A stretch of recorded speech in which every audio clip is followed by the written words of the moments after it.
Okay, so hello everybody. Let's get started. So today is our last tutorial or last workshop in our series of HAL trainings. We are very happy to have today Sean Rosowski, who is a PhD student in the physics department, and he will talk about physics-informed deep learning in his tutorial. So he will explore how to incorporate physics into deep learning models with various examples, ranging from using physics-informed neural networks to forward and inverse problems to employing physics-informed DeepONets, or a hybrid data and physics approach to problems. And so, this is really an exciting area because the more sort of real world constraints we can put into our machine learning models, the more realistic these models will be. And so this is kind of an important area to understand how exactly this can be done in the right way and how to take advantage of this. So Sean, please take over from here. Hello, my name is Sean Rosowski. I'm a fifth-year graduate student at the UIUC Department of Physics, and I work with the NCSA Gravity Group. I'm here to talk to you about physics-informed deep learning as part of the HAL training series, and I'll explain how to incorporate physics information into deep learning models. So first, let me just give you a brief overview as to how this whole idea came about. So deep learning has expanded tremendously in recent years. This was fueled by many things, including the availability of large data sets, improvements in hardware, and the open sourcing of large deep learning libraries such as TensorFlow and PyTorch. However, there are still cases where data is not always available. The data might just be very expensive and or time-consuming to produce. However, some of these cases, you might have very good physical understanding of the system, like scientific experiments and when you're designing hardware. So one solution is to include the physics of our problem into neural networks, and that allows us to train with much less data. So how can physics help us? Well, let's first introduce how neural networks, they retain the bias of the training data. For example, gender bias in natural language processing, or racial and age biases in image recognition. We can remove some bias with data augmentation or simply just taking more data. However, in systems where we have well understood physics, we can use physics to really remove lots of biases from the system and allow them to follow the true physics of the true known physics of the problem. We can do this by introducing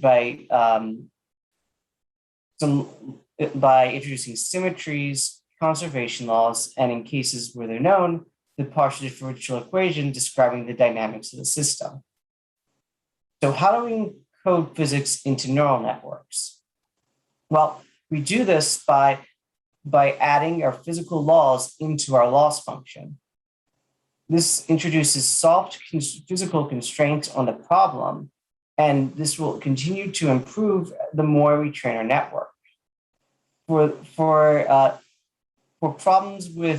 physical laws that include derivatives, we can encode those derivatives by utilizing our deep learning frameworks, automatic differentiation software. This allows us to compute derivatives quickly and accurately. Moreover, we can apply weights to the data and physical laws so that, for example, complicated boundary conditions, we can improve our training. Moreover, a couple things to note is that in many cases you need second derivatives, so you can't really use relo activation functions which have a 0 second derivative. Instead, you've got activation functions like tan-h and GELU are more common in this field. Furthermore, you really got to make sure that your data is normalized in order for these equations to work, or this physics-informed encoding to work. So right here, you can see a schematic of how we use encode physics into the neural network for Burger's equation. As you see, we train the network to compute this value u at all space and time with some data, but we also add in these derivatives into this expression, which should be 0 if this constraint is perfectly satisfied. And we have a data part and a PD part, our loss function. We weight each one and add them together. So now let's talk about specific physics-informed neural network architectures. So traditionally, PINNs, physics-informed neural networks, they're the most well-known type of physics-informed deep learning models. They take space and or time coordinates as our input for time-dependent problems. And you can also add auxiliary variables if it's useful in your particular case. They output the PDE solution fields at all, over your specified input domain. And you can also specify other outputs, which is particularly useful in inverse problems. So we train these networks by constraining the encoded physics and randomly sampling all over the domain to make sure our physics is satisfied all throughout the domain. We can also add known training data to further ensure that the network obeys physical observations. And one important note about PINNs is that each PINN is only trained for a single case. That means one set of initial conditions and boundary conditions and one set of PDEs. In other words, we can't modify the source terms. You can see here, this is how we use PINNs to solve the heat equation. And we encode the PDE as well as the boundary terms. Here we've got a Dirichlet boundary condition as well as a Neumann one. Can specify with different regions of the boundary. Now, there are two classes of problems that PINNs are known for solving. The first are forward problems where we solve the PDE on the specified domain. Later in the tutorials, we'll look at using PINNs to solve a variety of forward problems. And we also have inverse problems. Inverse problems is that when we're given data that raise a known or partially known PDE, we can use PINNs to compute quantities of interest. For example, we can compute a flow field from sensors at only a few locations. Moreover, we can find unknown PDE coefficients from data. And we will later look at using inverse PINNs to find the unknown coefficients of a learning system. So here we see on the right, this is the KdV equation in space and time for this particular set of initial and boundary conditions. What's happening here is that the PINN is trying to compute these coefficients, which for the evection term ux and this triple derivative term uxxx. And it does in two cases, one with clean data and one with some noise. And then you can see how then the PINN tries to recalculate this field, and you can see how accurate it is. Now for some applications. So for forward problems, there are several use cases for PINNs over traditional PDE solvers. The first is being able to optimize over the auxiliary variables. I mentioned earlier how we can have additional variables. Well, one use case was actually showing how this can be done to optimize the heat sink geometry of FPGAs, where they use auxiliary variables to represent a bunch of different geometric configurations. And they were able to optimize the particular configuration through using PINNs after training for quite a while. And this saved them from doing different simulations for each possible geometry.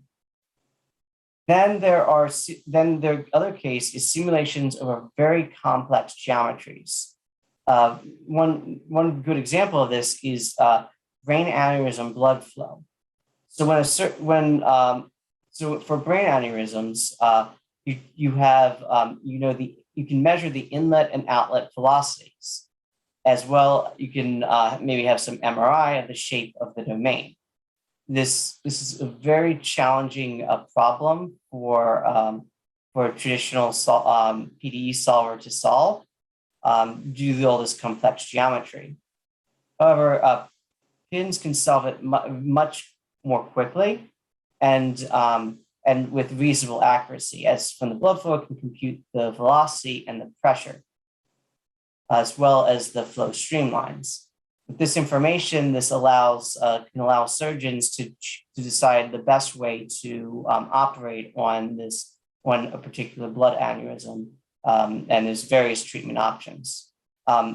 Also, one thing that really helped in this case was the use of transfer learning. Although PINNs only train for one case, you can use transfer learning to significantly reduce the training time. Now let's talk about applications to PINNs for inverse problems. So one example is reconstructing fields from limited sensor data in ill-posed problems. So it was shown in CAII et al.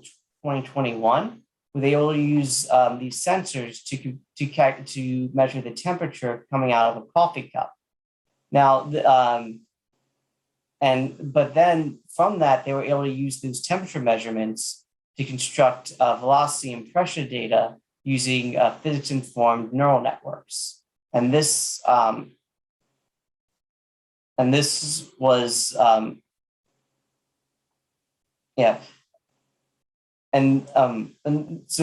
this is an ill-posed problem because we don't have really good initial or boundary conditions. We just have some points or the data.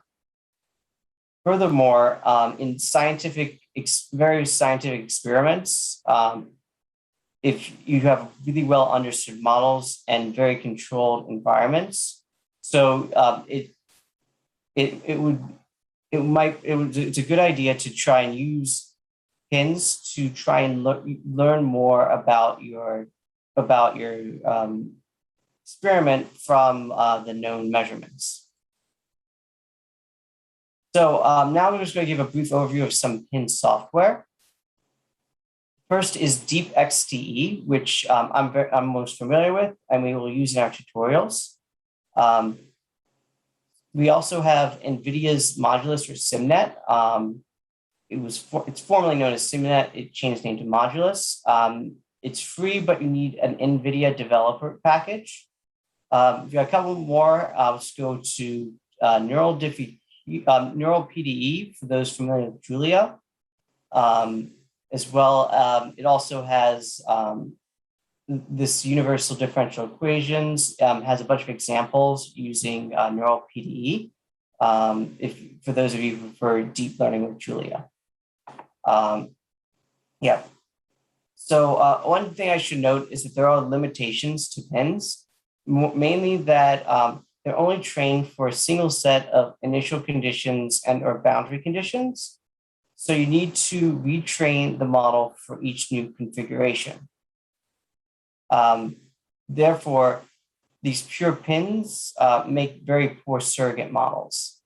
So later we'll look at using operator nets for solving PDEs with variable input fields. However, for now, I would like you to direct your attention to some Jupyter notebooks where we will learn how to actually program PINNs and use it to solve forward and inverse problems. Now I'll put this link in the chat so everyone can, who wants to, can follow along. And let me know if you've got any questions so far.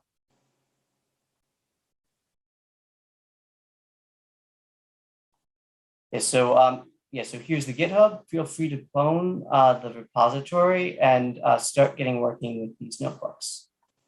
So the first notebook I'd like to go over is this notebook Burgers. So So this will solve the Burgers equation using pins from the DeepXDE package. I'm just going to give everyone a minute or two to, if you're interested, to get your notebook set up and follow along. If you are on HAL, you should be using this OpenCE version 1.3.1 as your environment. And you should, top of the notebook, there should be this pip install -u DeepXDE, and that will install the DeepXDE library. Yeah, so the first thing we do is we need to install the package if we haven't done already. All the notebooks should include this command. I've already installed it for my system. So yeah, so it should just say all the requirements are satisfied. Then we're going to turn on this Matplotlib notebook that will enable interactive plotting. And here we will just import our libraries. So here is the viscous Burgers equation. So here it is, we see it, it's given by du dt plus u ux is equals 0.1 over pi uxx, and it's got the initial conditions and Dirichlet boundary conditions. So here we have this, so in this GitHub repo, we included the test data that has the exact solution. So that's just defining how we will load the test data. So now let's get to how we set up the pins for solving problems. The first thing I'm going to do is define my PDE. So the DeepXDE package, we import it as DDE. It's got this very nice function, grad.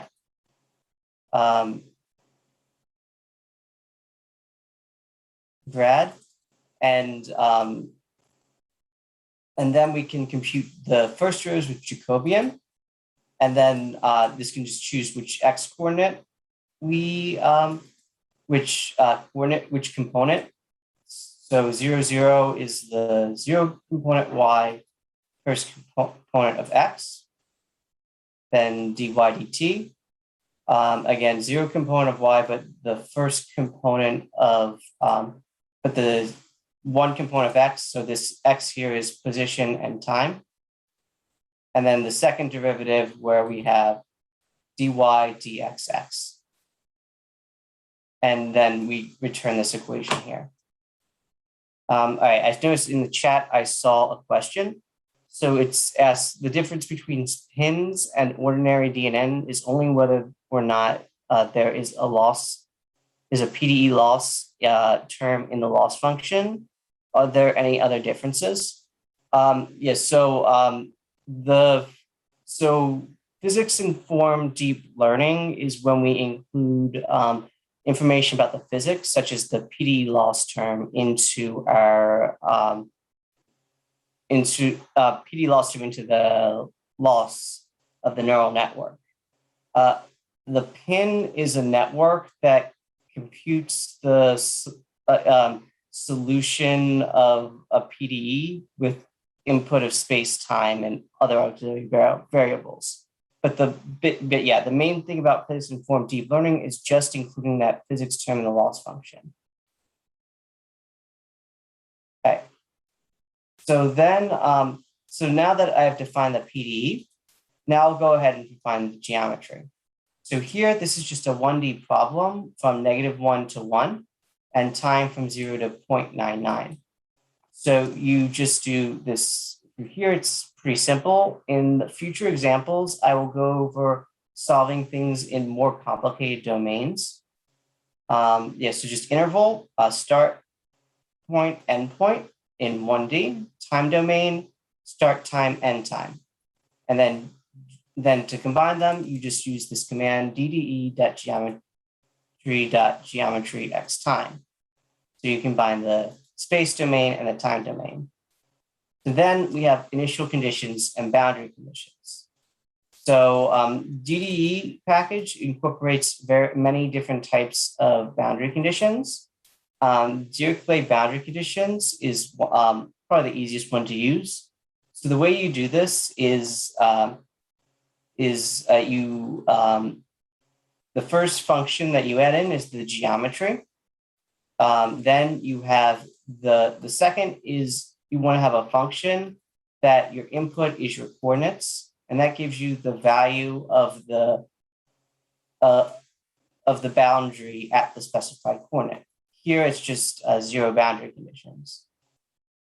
Then finally, this last function here, it tells you if a point is on the specified boundary. Now, for just a single boundary, all you do is just have you can just have an empty first input. This would be your coordinate, and the second is if it is a boundary term. So, i.e., if it's on the boundary of the domain. And this on boundary is a Boolean. So this function should return true or false, just to say, all right, is the given point on the boundary? And if you've got various different boundary conditions, it can say which boundary you are on. We'll see some examples of more complicated boundary conditions later. And the initial condition here is given by this function dde.ic. So what this is so you input geometry. You've got the points of the initial condition. So this is negative MP dot sign. So it's just negative sign of pi times x. Also, I should note that that this DeepXD package likes everything is as two-dimensional arrays, even if it's just a variable. So this is a n by 1 array. So that's why this 0 to 1 is here. And then down here, you need to check, just like you do, it's just like the boundary condition, the initial condition, you need to check if it's an initial point. So again, this would be a coordinate if we've got different initial conditions for different places in the domain. But basically, if we want to specify this coordinate is true, then we just, here it's just, is it a coordinate true or false? And it will be an input to our network. So it's going to run these. So then we combine these together, construct, so this data term here, so dde.data, so data gives us basically where we're training the network. The first term is the geometry. The second term is the partial differential equation that we defined up here. Then we have the initial conditions and or boundary conditions. The initial conditions are just treated as a type of boundary condition for the most part. Then we control how many points we're going to sample. So the first thing we do is number of points in the domain, and then number of points on the boundary, and finally the number of initial points. So I'm just going to run this. It runs instantly. I don't know why it's yelling at me, but I don't think it means anything. The next part is how we define our neural network architecture. So for most PINNs, we just use simple MLP architectures. So so if you can just, if you look at, so we under DD.maps. So it just basically shows how it just is how we would different ways of declaring the architecture. So the first is just the first layer is just a list that should be that defines the different layers. So this is 2 for the 2 input coordinates, 20 times 3, so that's 3. We've got 3 20-unit middle layers, and finally the output layers, 1 output. Then we have an activation function and our initialization. Here the activation function is tan h. So I'm just going to run that. Runs pretty quickly. And yeah, so now to define our model, it's just DDE.model of net of the data and the network. So pretty simple. Yeah, so I just wanted to go over exactly what everything is for the first example before we move on to some more complicated geometries. So now we train the network. So I should note that the way there are several ways to train the network. So we actually train it twice here. The first time with an atom optimizer, and it's going to be for 15,000 epochs. And then it's going to use this second optimizer, L-BFGS-B. And this is a second order optimizer. It trains more slowly, but once we've got a model that has been pre-trained using Atom, we can only use a couple of iterations of this second optimizer, and it will decrease the loss rapidly. So now let's train it. So I'm using a V100, single V100 GPU on HAL. And yeah, so I'm just going to train the network. And this is training it from scratch. And just need to wait a few minutes, and we will, while we're training the network. So feel free to ask me any questions while we are just training the network.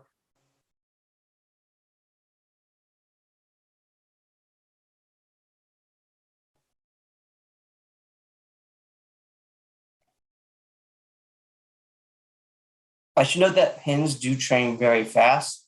I know that you need to train a pin for each case. It does sound pretty bad, but it trains so fast that you don't really notice it. Just minimizing the physics terms really does help. And yeah, so now it's trained with the atom optimizer. So now it's doing that secondary one with this LBFGSB. Yeah, and then now it's finished. So now DDE is a bunch of functions that are able to plot its loss and coordinates. So I'm just going to go ahead and plot. So as you can see here, so this is its training and test loss, very similar. I should note that for that second, so this is where the second optimizer came into play.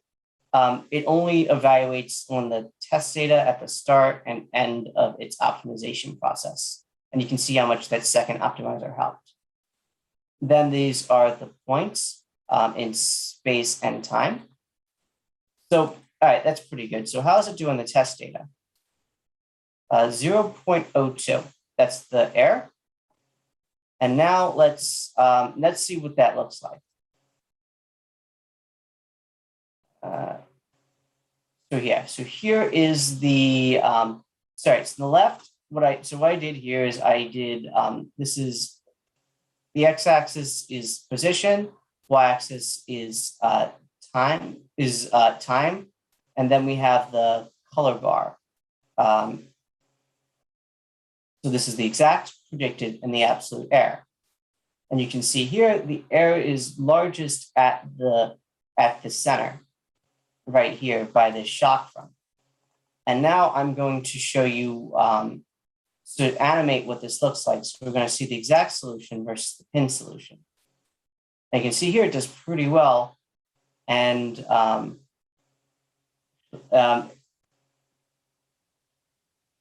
does pretty well here, although I have seen cases. So sometimes what happens is that it gets the shock front off. So what you can do again is that you can resample by adding more points by this shock to improve the performance of the network, specifically at those shock points.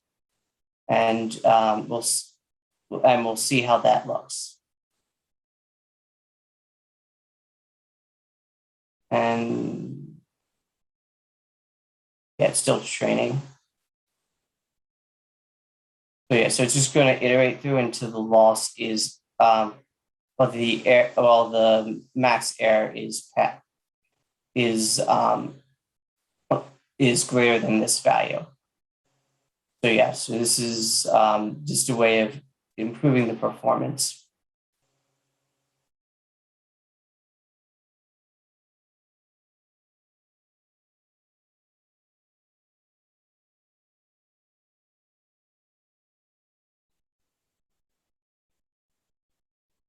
Yeah, so while we're waiting to train, feel free to ask any questions you may have.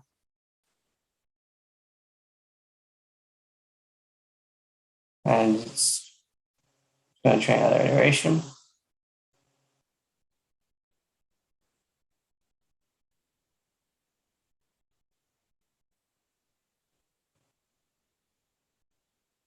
Yeah, so now it's finished updating.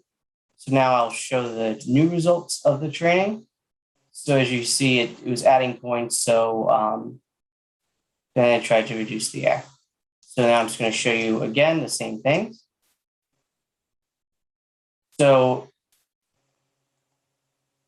here the maximum absolute error is around 0.06. And before we had the maximum absolute error of around 0.25. So this shows basically it can be helpful to add additional points near tough sections of the problem. And then I'm just going to show you what the plot looks like here. And you can see, both cases actually look pretty good to me visually.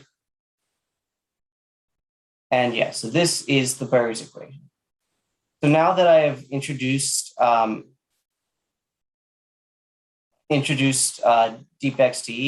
I'm going to show you how to use DeepXTE to run more complicated geometries. So I'm just going to load the packages, and here what we're going to do is solve the Poisson's equation on an L shape.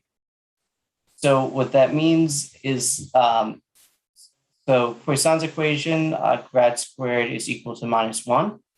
On the boundary, we'll have geometry boundary conditions, but the key is going to be our domain, where it's going to be -1 to 1,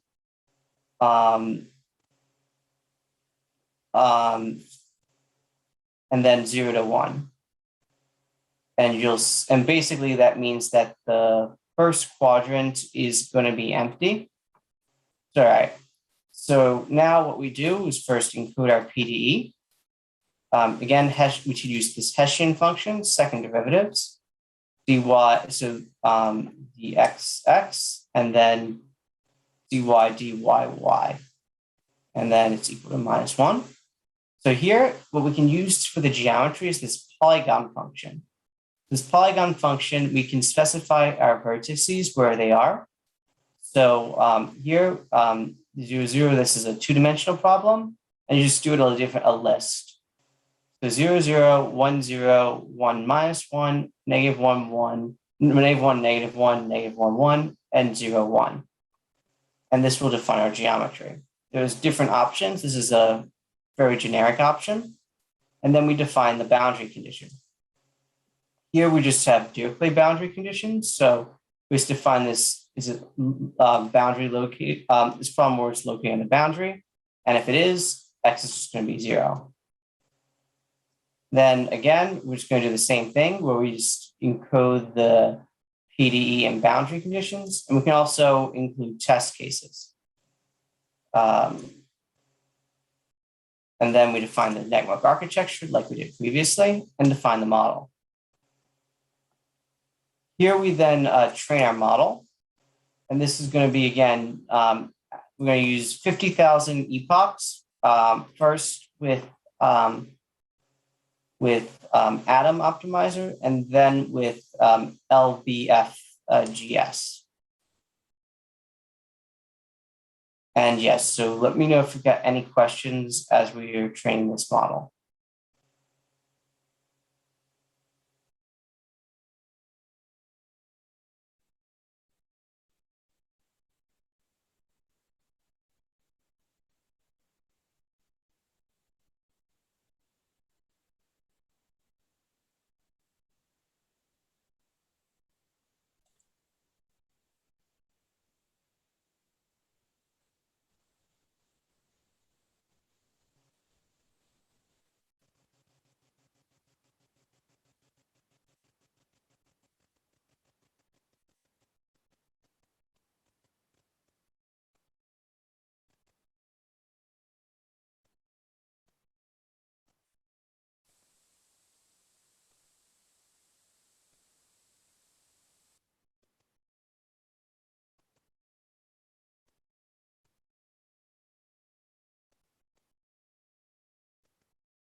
So this is again it's going to be a two-part training where we first get it around the right place with this atom optimizer, and then we use this LBFGS optimizer to further improve performance.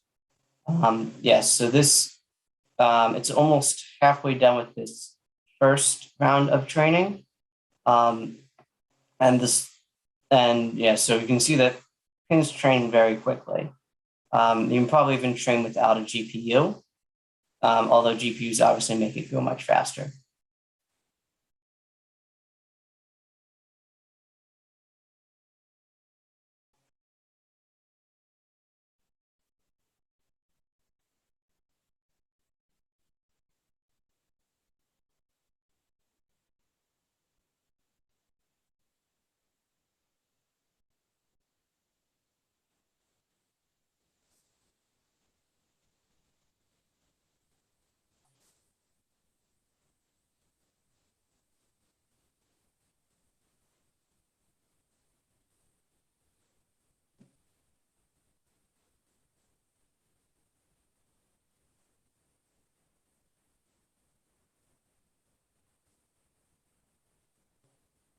Again, feel free to ask me any questions you may have.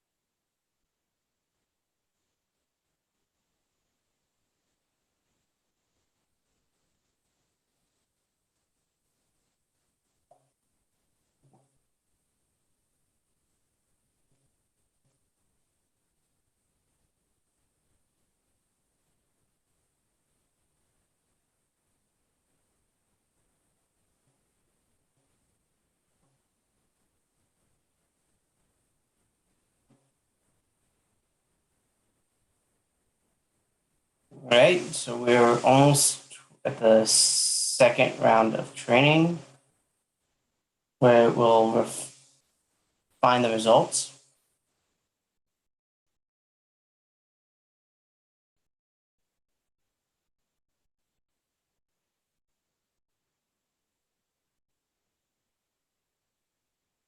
Yes, so then this should take only a few more iterations and it should be finished.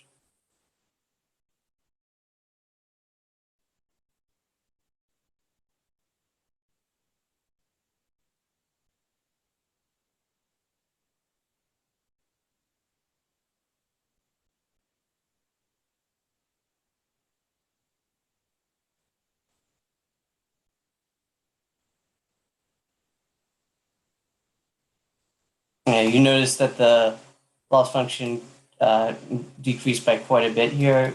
The second order optimizer really does help quite a bit.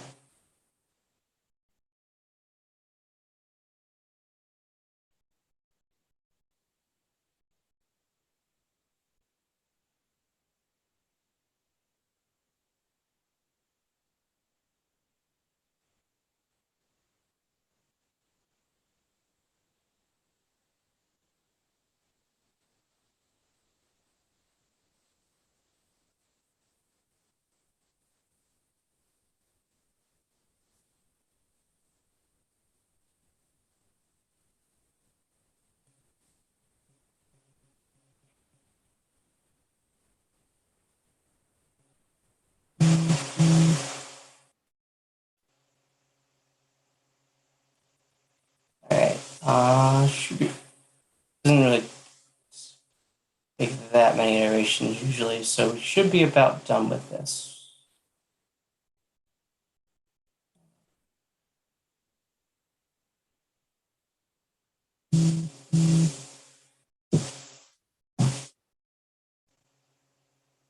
And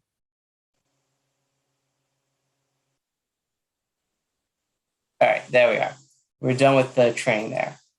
So now I'm just going to use this DDE save plot function to plot my training loss and test loss, as well as plot the points. So you can see here, this is the work of the first optimizer, and then down here, the second one. So then we plot the coordinates and the solution, and we just see it there. So that's great, but how does it compare to the actual solution? So I have included in this GitHub the solution file, Poisson L-shape.mpz. And now we'll just load the file. And now let's see how fast it predicts. So this is going to be predicts on the test points pretty much instantly. And now I'm just going to compute the error about 0.1. And I'm just going to get the points where the test data set has some NaN values. So I just go around them. That's the part of the domain that is we don't want. So I'm just going to now plot the results. So here you can see from left to right the exact value, the prediction, and then the absolute error. So we can see that I'm just going to zoom out a bit, so I don't need to scroll. So yeah, so you can see that the prediction is a little bit higher, and right here is the absolute value of the error. So anything above 0 tells you that there is some deviation, not necessarily the direction. But you just notice by this color bar that the prediction is tends to be higher than the exact value. And in particular, notice the error in near this corner here. So I'm just going to then do some surface plots so that we can get a better view as to the direction about the error, to some shape in addition to color, as well as the domain. So yeah, so we'll rotate these.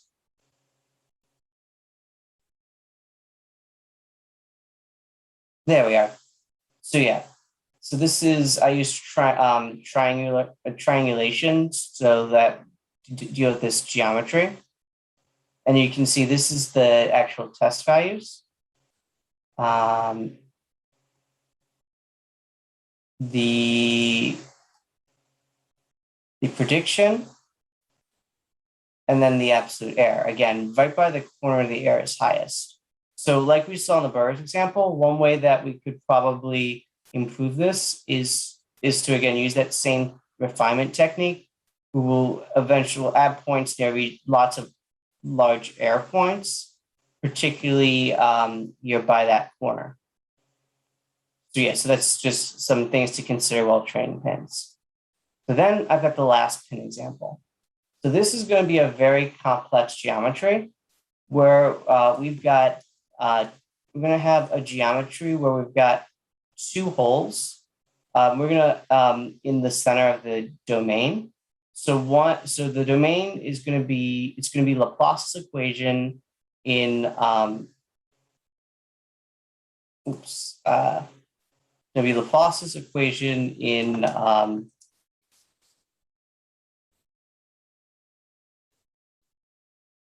X and Y, you can see here. And then we're going to see at the, on the boundary, we're going to have Dirichlet boundary conditions. And we're also going to have, if it's on the outside of one of the holes, it's going to have the value of U is going to be 1. The other hole, it's going to be -1. So the hole is going to have a radius of 0.1. We'll see better what that looks like. I should note that this was originally from one of the issues in the repository that inspired me to come up with this example. So here is the PDE. So you can just compute the derivatives. You're using this TF-det gradients as opposed to the DeepXT, the Jacobian function. That's, you can, again, it's all differentiation, so it all works. Then we need to, for these more complicated geometries, we're going to have to identify the boundary conditions. So this boundary is just if it is on a boundary, that's what this tells you. Then if it's on the outer boundary, what it checks is to see if the x squared plus y squared, where x and y are between -1 and 1, if that is greater than 0.9, it triggers this one boundary. That only in that case will that consider that the outer boundary. The cathode.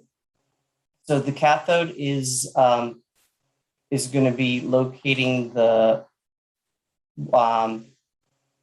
hole on the left side of the domain. So basically, if it's greater than 0.9, but the x is less than 0, then it searches and then it declares it on the cathode. And if it's a boundary greater than 0 and less than 0.9, then it's an anode. So then again, if it is outer, it's 0. If it's cathode, it's 1. Anode, -1. So again, that's just how to go through more complicated boundary logic. So now I'm just going to introduce quickly how to combine different geometries in DeepXDE. So there are basically you do union, intersection, or difference. Union means if it's either so if you take two geometries, geometry 1 and geometry 2, if it's in either of these two or it's in the union, then it's part of the geometry. Intersection, this is points in both geometry 1 and geometry 2. And finally, difference, exclude points from geometry 2 from geometry 1. And just the difference. So then the way we implement this, so we define the radius of the circles, 0.1 in this case. Then the boundary, the full domain's boundary is a rectangle. Then we have a disk for the cathode and a disk for the anode. Then at x equals -0.5 and x equals 0.5. Then we can simply make this geometry by the boundary. So geometry is the boundary minus the cathode minus the anode. And then we just assign the boundary conditions for the outer cathode boundary and the anode boundary. And then we just run that, runs instantly. And then we define the PDE model and the net. We define the number of points in the domain, number of points in the boundary, and number of test points. And again, this is the network, the activation function, and the initialization. And we just then we get our model. It gives us warning because we can't use uniform points. If we've got a domain with holes in it, we need to use some random points that excludes places where we have the holes. And again, we'll use the same training configuration we had before. We're going to train for 25,000 epochs and with the atom, and then we'll train with this LBFGSB for the secondary training. And now I wait, and feel free to ask me any questions while we're waiting for this to train. I should note one thing here that I hadn't shown in previous cases, which is this loss weights, where it will weight the PDE as 1, and then it will weight each of these boundary conditions as 50. Because these boundary conditions are quite complicated, we want to first satisfy these boundary conditions, and then we want to satisfy the PDE. Otherwise, it would have issues near the boundaries. So yeah, so now we just wait for it to train, and you'll see because of it does the boundary weights, these loss functions for the boundaries tend to go faster than the loss function for the PDE. And yeah.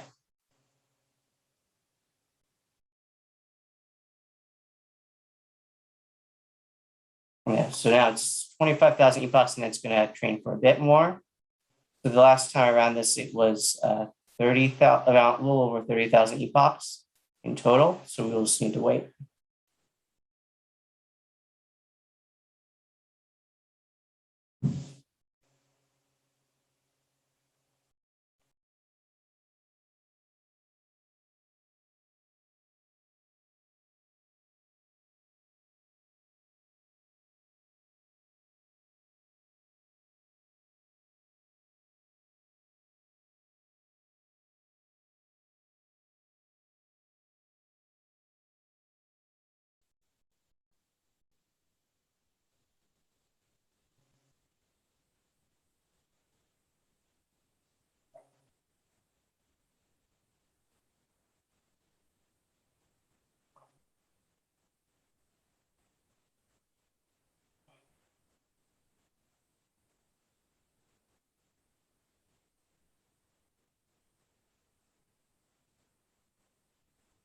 Yeah, so again, just yeah, you see because of the weighting terms that this term here, this PDE term, trains much more slowly than the others.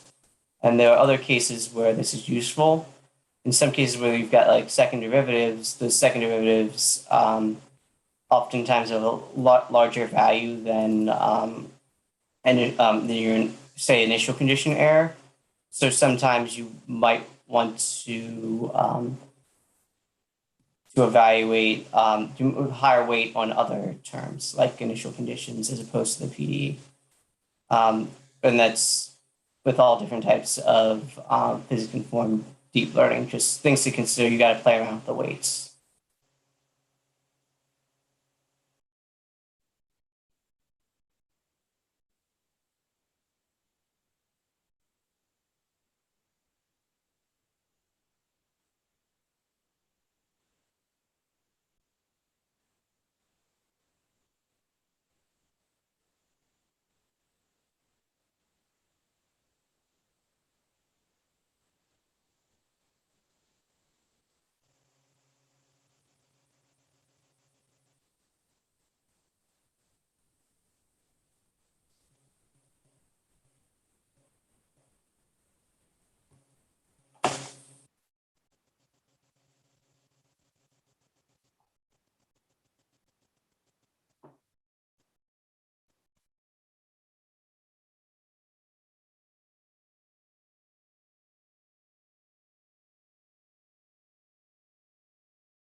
All right, so it's going to the end shortly of its first round of training.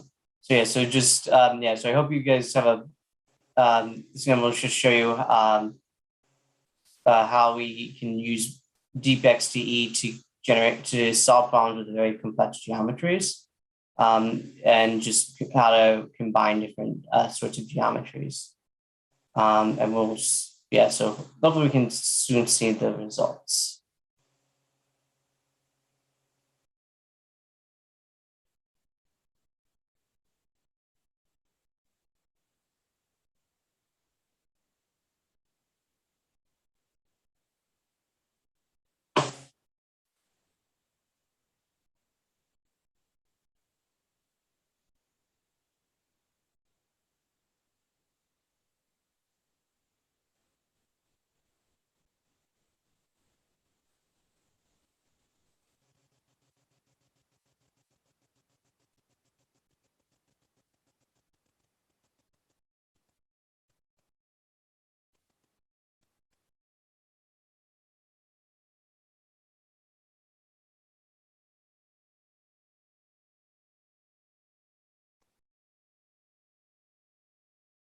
And almost done the first round and move on to the second.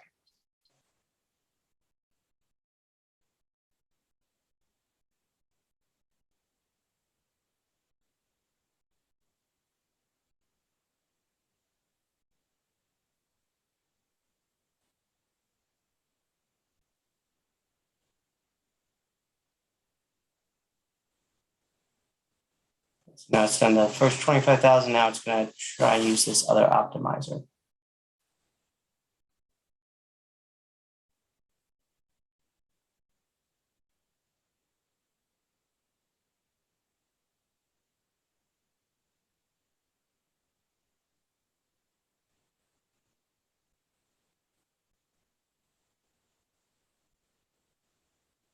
In the meantime, VF, again, feel free to ask any questions you may have.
Yeah, one of the things about pins is you really get to take advantage of these this kind of the second order optimizers where you can see that the atom optimizer kind of slows down, then we can really speed it up here. This was a previous run I did for of this notebook, so we can just see it was around order 10 to the minus 2 for the PDE loss.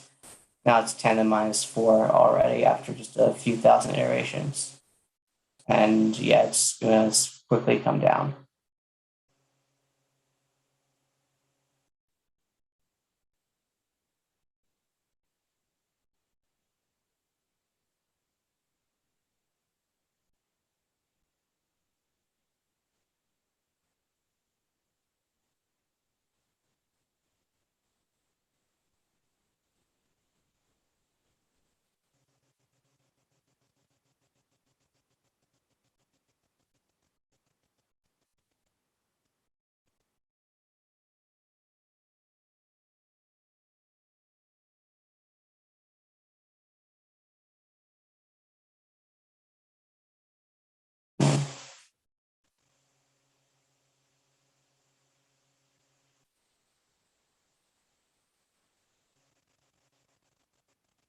Yeah, I should note I don't actually set the second optimizer's end time. That it has some condition that it meets. So yeah, usually only takes a couple of iterations, and then it's really well optimized. But it was wait a little bit longer.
Yeah, so it looks like there's some non-trivial computations that need to happen there in the back.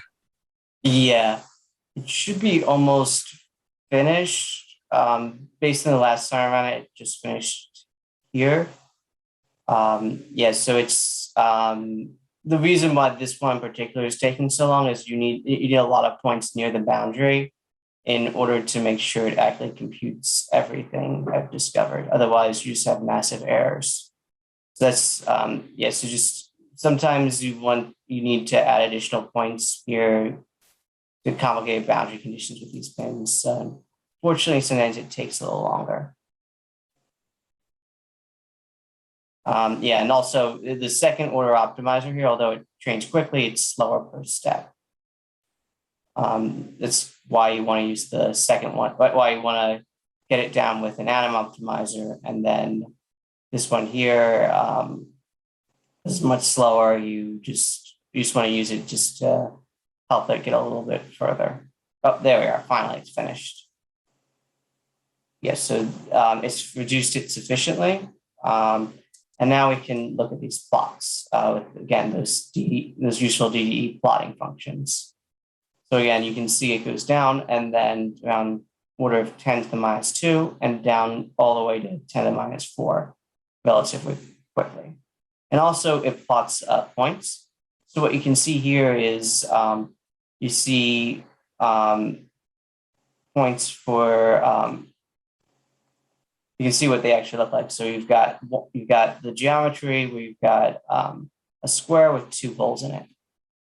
And you can see near one hole, it's around 1, and 1 minus 1 for the other hole. So now let's see how fast that is to predict. Pretty much instantly. And this was what we consider the test data set for the model. So whenever I gave this green test function here, that's the data it didn't train on. So then you can use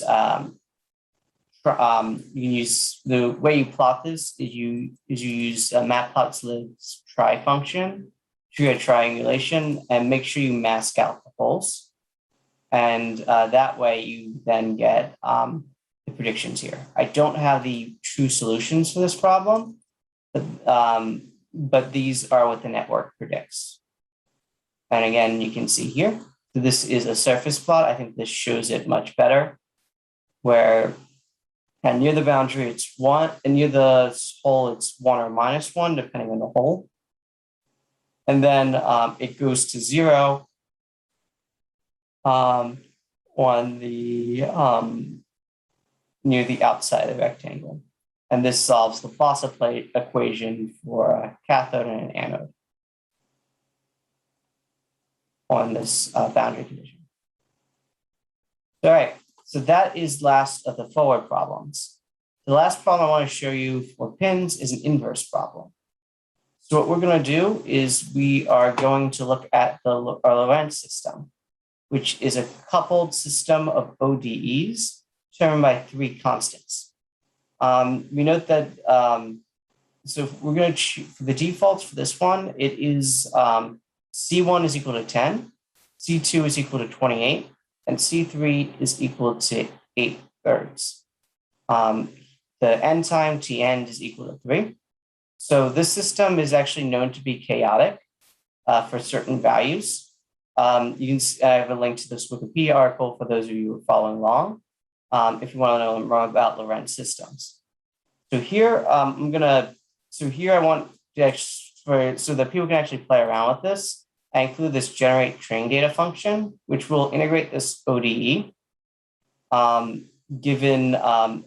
So it's 3 initial conditions, your PDE coefficients, end time.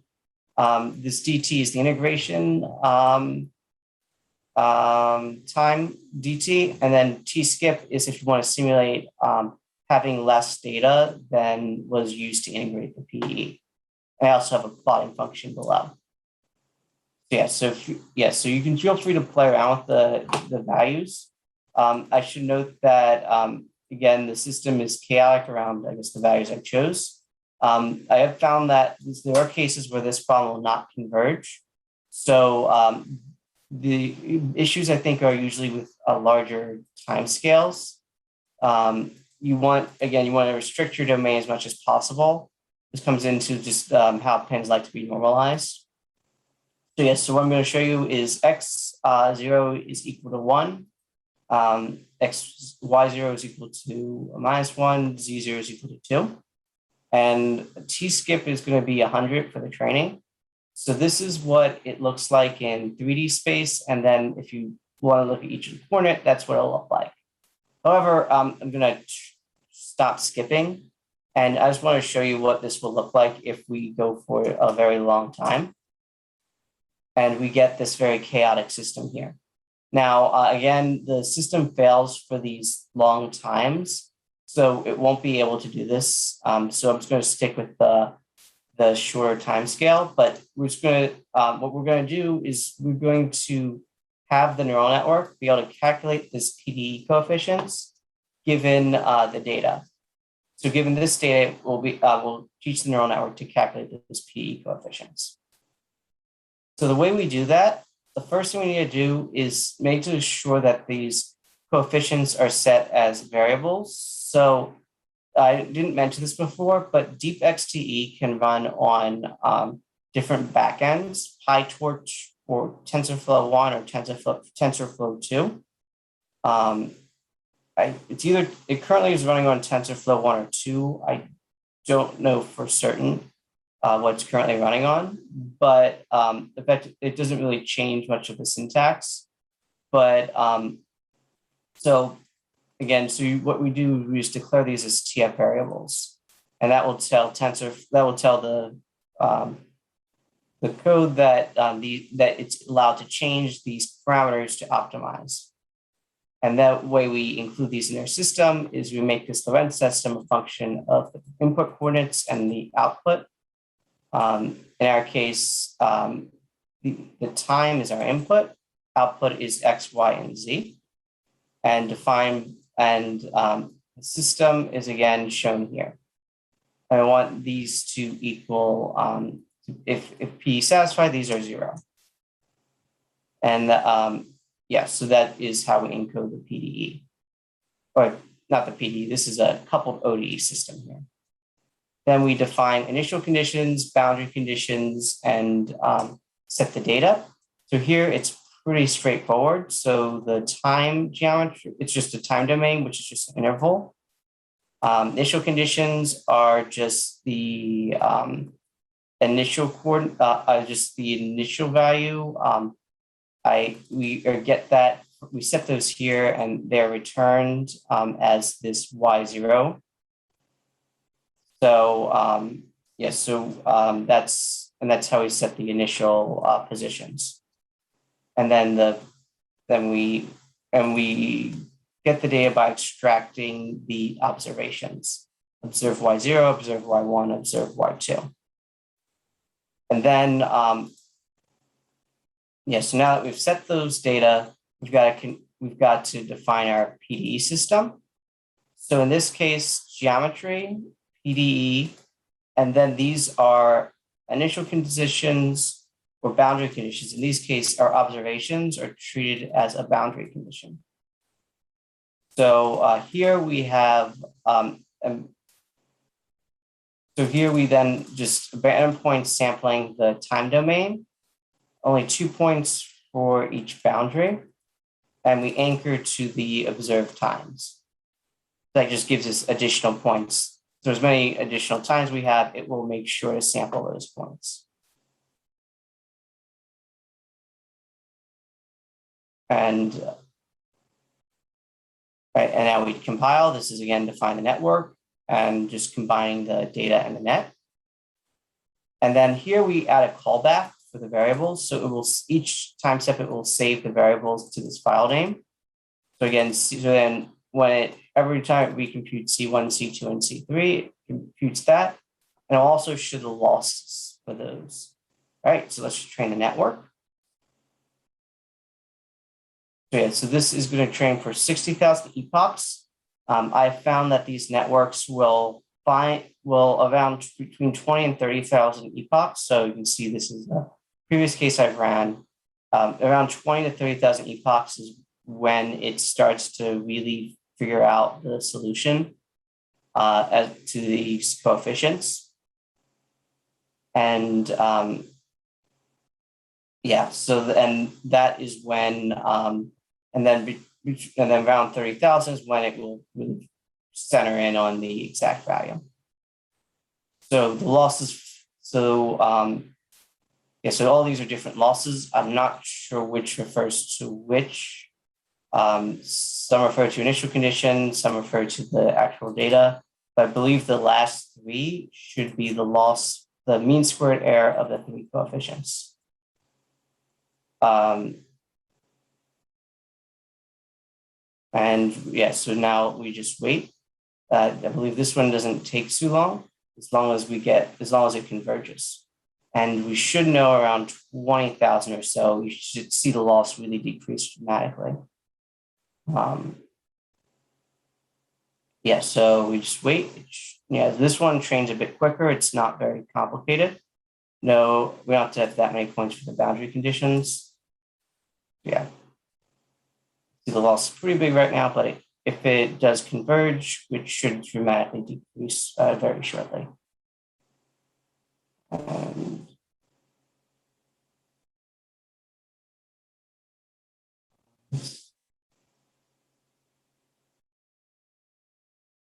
Right, the loss. Yeah, so yeah, you can see it's gone down from 16 to 2, 1.5, 0.9 to 0.6, so that it's starting to really find the values. Yeah, and it looks like this is converged, and it should around 30,000 really start to find the coefficients.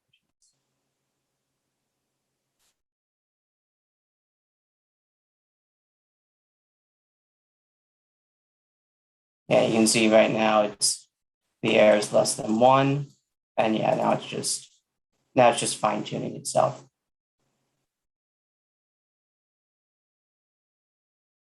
Yeah, and this is one of the real things that PINNs can do that a lot of other things cannot do, which is just taking some data and be able to identify the governing partial differential equation. I think that's really one of the most powerful uses of PINNs. And the time it takes is the same time. I mean, you saw this is quicker than it took to solve those PDEs. So this finding coefficients, again, it's the same time it takes to train a forward problem.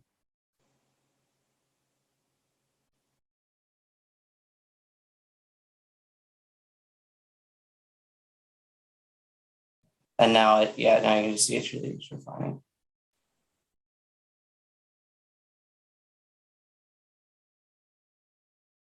And if you are following at home, you can feel free to play around with these initial data generation parameters. So these are just the initial coordinate.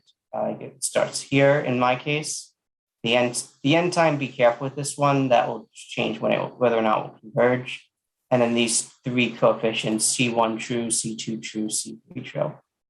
Those, so those are the coefficients it's trying to find.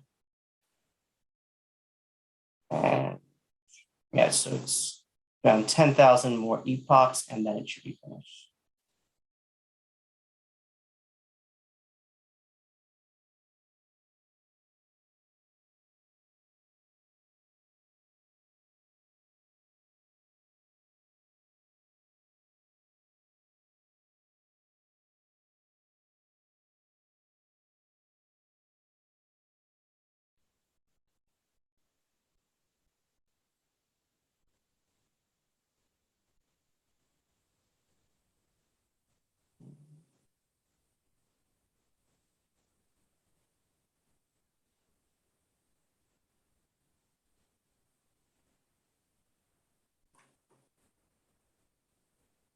All right, it's finished. So now let's see how it did.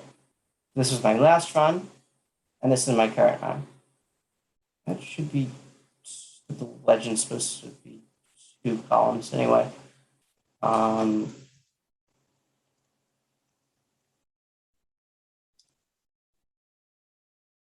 there we are. So yeah, so now you can see we have this time it took a little more than 30,000 epochs, and that really quickly found the values of the coefficients, and then it just fine tunes.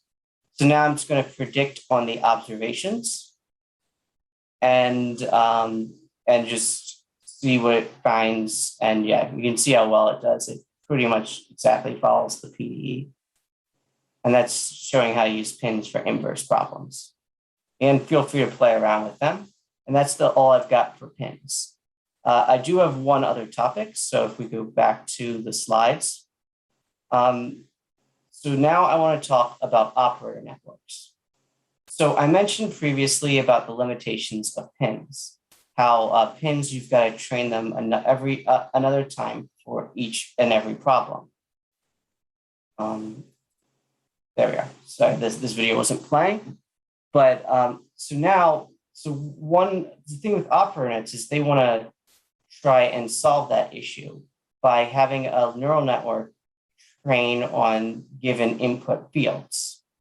This way, the neural networks can learn variable initial conditions, boundary conditions, and/or source terms. In order to do this, we need to generate data for many input fields. However, if we use physics information, we should be able to improve the performance of the networks. So I've noted some various examples of these kind of networks. DeepONets, physics-informed DeepONets, which is what I'm going to do my tutorial on. Graph operator networks, Fourier operator networks, and PINNs. So all these have links to the papers, to the slides for anyone who's interested. So these are, to the top, are showing how the network performs at different initial conditions. The video, so if I just restart the video, it'll only play once. But yeah, you can see the left is the ground truth, the right is the prediction, and you can see how it does for these different input conditions without any sort of retraining. This is with Navier spokesman numbers 1,000. That's the top one. Below here is showing the vorticity. I'm not 100% sure the exact problem that's being plotted, but yeah. So the difference here is that this one actually uses physics information. This one below, and you can the top one I can see some differences between the ground truth and prediction. At least by eye, I can't really see any differences, although I can tell the color bar. But anyway, so now that I have mentioned about operands, let me explain one of the architectures, the physics-informed DeepONets of the tutorial that I will be going over. So DeepONets can generalize operator solutions, including partial differential equations. The way they work is they take two inputs, this input field U, which can be initial conditions, source terms, and/or boundary conditions. Then it takes an input coordinate Y, which is space and/or time. And then it produces this operator G of U of Y, which is our PDE solution. And it does that by combining the branch net and the trunk net, and I believe it just takes a dot product, and then then it gets the value. The difference between the solution S, and G of U of Y is our loss in the classical DeepONets. The physics-informed nets have been shown to improve performance while requiring less data. The way we do this is we just incorporate the PDE into our loss, as well as the initial and boundary conditions. So then, all right, that's good. But how do we train these networks? Well, I mentioned before we need to generate a bunch of U's, these input fields. And we can do this with Gaussian random fields. Way we do this is we can use various kernels, RBF or Matern, and this will allow us to obtain spatially correlated data. We can then choose our length scale, and that will be the length scale associated with typical standard deviations in our problem. Then we can expand these expand this kernel and its Fourier components in order to make the random field obey certain boundary conditions. As you can see here, this was using a Matern kernel in 2D to have it obey Dirichlet boundary conditions. We will then have to run a simulation for each input field U to generate the training data. We'll then sample the solution space during the training. All right, so that's good. So let's go on to some examples. So I'll present results for 3 of them. A 1D diffusion reaction equation, where this input field is our source term, this term here in the equation. This is the one I'll be showing a tutorial on. I also have the 1D viscous Burgers equation, where U is our initial condition, and we're using periodic boundary conditions here. And lastly, we have the 1D wave equation, where U is also our initial condition. All right, so now let's look at some quick results. The first is the diffusion reaction equation. And so the fusion reaction equation given here, we have the source term U. These are 2 different source terms showing the exact solution S of x and t, predicted solution, and the absolute error. And then we've got the viscous Burgers equation, where we've got the initial condition, U of x, exact, predicted, and the absolute error. And if you just compare the absolute errors to the actual value, you can see how big or small it is. Finally, we have the wave equation. Again, initial condition, exact, predicted, and the absolute error. One interesting thing about this case is that the errors actually propagate like a wave, obeying the wave equation, which implies that a lot of the issues with the initial condition and that the initial condition just propagates its error throughout the entire problem, but still trying to obey the wave equation. All right, so now let's go back to these networks. You just click on the link. So yeah, so this one is this DeepOnet PI. So unfortunately, this problem runs on JAX. Unfortunately, I could not get that to work on HAL. So this one's going to be run on a different system, which is Bridges 2. So yes, so first things first, again, just we're going to get the plotting library, and we're just going to get the various imports. So I'm just going to do a very quick introduction to JAX. So essentially, JAX is just NumPy on steroids. What it is good at is it can map NumPy functions to GPU and TPU devices with very slight differences. It lets this auto differentiation, and with working with a low-level library like JAX, it makes a lot of these physics-informed deep learning applications pretty easy. So that's one thing you should know. So usually you'd want to make a lot of these base classes into separate functions. So I just have them here. So if you guys want to refer back to them in the future, I'll look in these notebooks. So these are just how we define different layers in JAX. You've got MLP, modified MLP, and a Fourier feature network. And then this is a data loader where we just use, this is basically using the PyTorch data loader to load in our data. And then this is going to be the actual base model. So basically what this is it will just declare this DeepOnet as well as defining the training procedure, how we define the operator and has placeholders for the PDE and boundary conditions, initial conditions, as well as ways it will calculate each of the losses. And then it will just get training as well as saving and checkpointing. But you'll generally those would be in a separate file, but it's here for convenience. Finally, I have this will show you how to generate random initial data with the RBF kernel.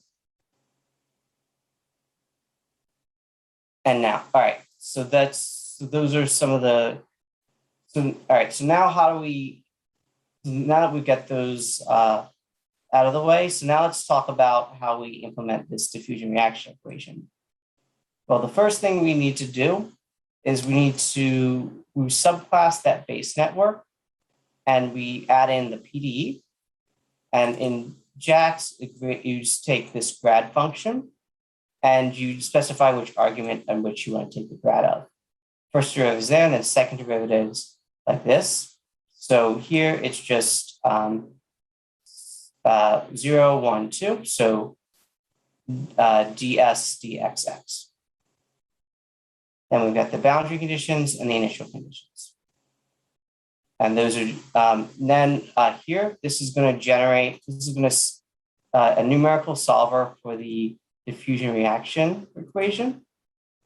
And then the rest is just going to shape our data for the network. Yeah, so it's a bit of complicated functions, but essentially what this does is this will just generate data for our network and have our network read it. Then we define various parameters for our data set. And so that this length scale here I mentioned we can control. I know the previous example for the diffusion reaction equation, I had a length scale of 0.2 I showed in the slides. It's going to be 0.1. And now I'm just going to show you what it looks like when we simulate a single training sample. And then I'm just going to animate it so you can see what it looks like as it evolves in space and time. You can see how it just grows. And yes, the bit of an issue with what's it called again? How it was some of the visualization, but you get the idea. Then you generate the data, and then we initialize our model. So I know that some of the models have ran a little long. This one takes about an hour or so to run. So I've already pre-trained the model. So I just want to show you the results. So yes, so really quickly, so this is on I believe this is on a single training case. No, sorry, this is on 100 input samples right here. And this computes the error. And you see it's the mean error is 0.413, which is pretty low to me. And this is what it lets the loss look like doing training. You can see the different losses. And now you can generate a single test sample and make predictions. So, so basically this is how JAX should generate random numbers. And it will always generate the same one for your random number key. And then right there, it just made the prediction pretty much instantaneously. And now compute that error of that single term, order of 10 to the minus 3. And I'm just going to show you what, show the exact solution and what this deep operator predicts. It's actually the red dashed line compared to the solid blue line.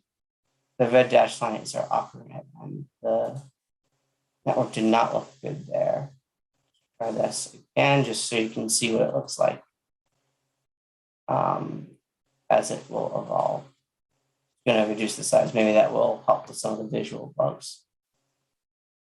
And there we go. And you just see how it goes.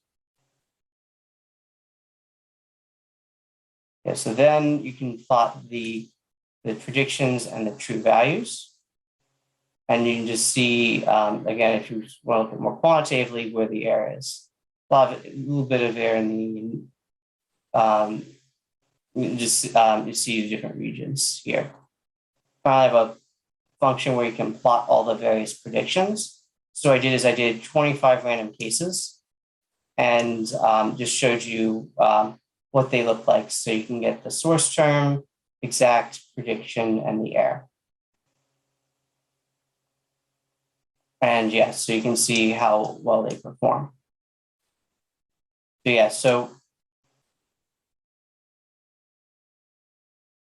so I just wanted to give you guys an introduction to a topic that's not just PINN related, but in some maybe using physics-informed deep learning to look at another topic that can try and overcome some of the shortcomings of PINNs. And yeah, so that's pretty much all I've got. So yeah, so feel free to ask any questions you may have.